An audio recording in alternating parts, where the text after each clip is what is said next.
ನಮಸ್ಕಾರ. ನಾವು ನೋಡ್ತಾ ಇರ್ತೀವಿ ಅಡಿಕೆ ಗಿಡದಲ್ಲಿ ಪೂರ್ತಿ ಎಲೆ ಎಲ್ಲ ಈ ಥರ ಚುಕ್ಕಿ ಚುಕ್ಕಿ ಆಗಿದೆ ಅಂತಂತ ರೈತರುಗಳು ತೊಂದರೆನ ಹೇಳ್ಕೊಂಬರ್ತಾ ಇರ್ತಾರೆ. ಆದರೆ ಇದು ರೋಗ ಅಲ್ಲ. ಇದು ಒಂದು ಕೀಟ ಬಾಧೆ. ಯಾವ ಥರ ಅಂತಂದರೆ ಈ ಥರ ಸುಳಿ ತಿಗಣೆ ಅಂತಂತ ಕರಿತೀವಿ.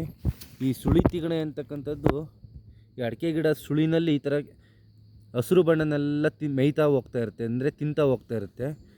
ಅದ್ರ ಜೊತೆಗೆ ಸಾವಿರಾರು ಮೊಟ್ಟೆಗಳ್ನ ಇಡ್ತಾ ಹೋಗುತ್ತೆ. ಇದೇನಾಗುತ್ತೆ ಅಂದರೆ ಇದು ಪೂರ್ತಿ ಪತ್ರ ಹರಿತನ್ನೆಲ್ಲ ಪೂರ್ತಿ ತಿಂದಾದ್ಮೇಲೆ ಎಲೆಗಳು ಓಪನ್ ಆದಾಗ ಈ ಥರ ಸುಟ್ಟಿರೋ ಥರ ಕಾಣ್ತಾ ಇರುತ್ತೆ. ಇದನ್ನೇನು ಅಂದ್ಕೊತೀವಿ ಅಂದರೆ ಯಾವುದೋ ರೋಗ ಅಂತಂತ ರೈತರೆಲ್ಲ ಅಂದ್ಕೊತಾ ಇರ್ತೀವಿ. ಇದು ಸುಳಿ ತಿಗಣೆ ಬಾಧೆ ಅಂತಂತ ಕರಿತೀವಿ. ಆದಷ್ಟು ಇದು 5 ವರ್ಷದ ಒಳಗಡೆ ಇರ್ತಕ್ಕಂಥ ಗಿಡಗಳಿಗೆ ಸಾಕಷ್ಟು ತೊಂದರೆನ ಮಾಡುತ್ತೆ. ಆದರೆ ದೊಡ್ಡ ದೊಡ್ಡ ಗಿಡದಲ್ಲಿ ಈ ಥರ ಬಾಧೆ ಕಡಿಮೆ. ಇತ್ತೀಚಿನ ದಿನಗಳಲ್ಲಿ ಇದ್ರದ್ದು ಅಡಿಸಸಿಗಳನ್ನ ಹಾಕೋದ್ರಿಂದ ಅಡಿಕೆ ತೋಟದಲ್ಲಿ ಇದ್ರ ಬಾಧೆ ಈವನ್ ದೊಡ್ಡ ಅಡಿಕೆ ಗಿಡಗಳಿಗೂ ತಲುಪ್ತಾ ಇದೆ. ಹಂಗಾಗಿ ಅತ್ಯಂತ ಮುಂಜಾಗೃತ ಕ್ರಮದಲ್ಲಿ ಇದಕ್ಕೆ ಜಾಗೃತ ಕ್ರಮಗಳನ್ನ ಅನುಸರಿಸಿದರೆ ಮಾತ್ರ ಅಡಿಕೆ ಗಿಡಗಳನ್ನ ಕಾಪಾಡ್ಬೋದು. ಇಲ್ಲಾಂದರೆ ತುಂಬ ನಷ್ಟನ ಕೊಡ್ತವೆ ಈ ಕೀಟಗಳು. ಈ ಥರ ಫುಲ್ ಫೀಡ್ ಮಾಡ್ತಾ ಇರುತ್ತೆ. ಸಾಕಷ್ಟು ಮರಿಗಳ್ನೂ ನೋಡ್ತಾ ಇದ್ದೀವಿ ಇಲ್ಲಿ.